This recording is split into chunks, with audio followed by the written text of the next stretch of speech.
Thank you all for tuning into my presentation. Today I'm going to present a case of posterior reversible encephalopathy syndrome in a hypertensive patient with multiple prior admissions for hypertensive emergencies.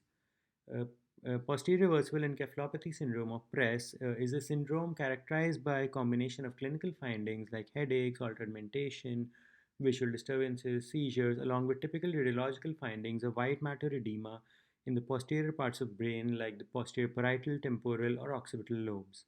Our patient was a 75-year-old lady who was found down by her daughter at home and was not responsive. She was brought to the ED with altered mentation.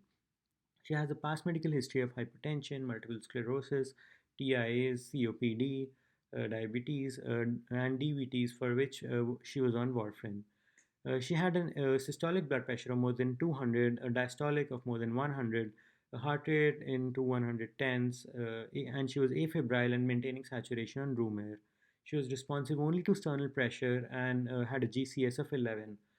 A stroke was ruled out on a CT head, but an MRI brain showed white matter hyperintensities in the posterior parietal lobes on T2 flare sequences.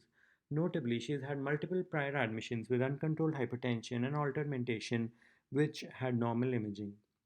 She did not respond to intravenous labetalol and was admitted to the ICU to be started on a nicardipine drip and with close monitoring.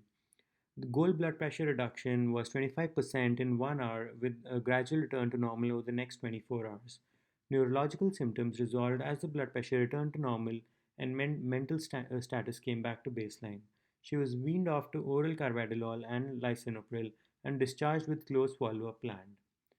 PRES is a syndrome associated with many medical conditions like acute uncontrolled hypertension, sepsis, preeclampsia, cyclosporine toxicity, and a number of autoimmune diseases.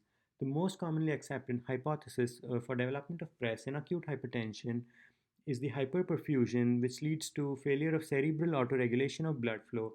This causes a breakdown in the blood brain barrier, causing vasogenic edema and the occurrence of typical symptoms and findings of PRES. But not all patients who develop PRES are hypertensive. The patients who are septic and or have autoimmune conditions uh, have pro-inflammatory molecules which upregulate cell adhesion molecules and VEGF, causing increased vascular permeability, leading to cerebral ischemia, edema, and the typical syndrome.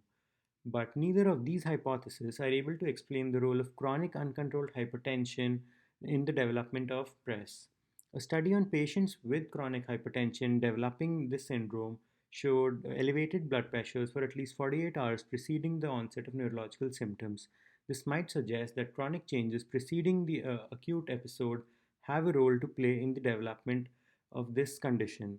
Our patient had multiple admissions and a long history of uncontrolled hypertension, which might have led to a chronic vascular endothelial dysfunction, predisposing to the predisposing to PRES in the current admission. So there is a need for further research to analyze the relationship between chronic uncontrolled hypertension and the occurrence of this syndrome. It might help us predict the occurrence of PRES in our patients and develop better management strategies. Thank you.